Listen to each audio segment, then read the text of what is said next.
Frosty the Snowman was a jolly happy soul, with a corn cob pipe and a button nose and two eyes made out of coal.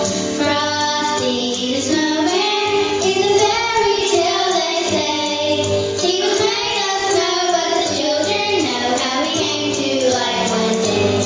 There must have been some magic in that old snowcat they found, for when they placed it on his head, he began to dance around. Oh, Frosty the Snowman was alive as he could be, and the children said he could laugh and play just the same as you and me. Oh, thumpity-thump, thump, thumpity-thump, thump, look at Frosty go. Thumpity-thump, thump, thumpity-thump, thump, over the hills of snow.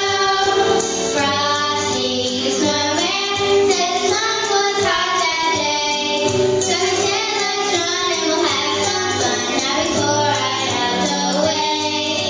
Down to the village with the broomstick in his hand, running here and there all around the square, saying, catch me if you can. Led them down the streets of town right to the traffic cop.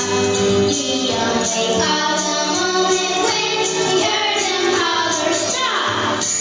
Frosty the Snowman had to hurry on his way, so he waved goodbye saying, don't you cry, I'll be back again someday.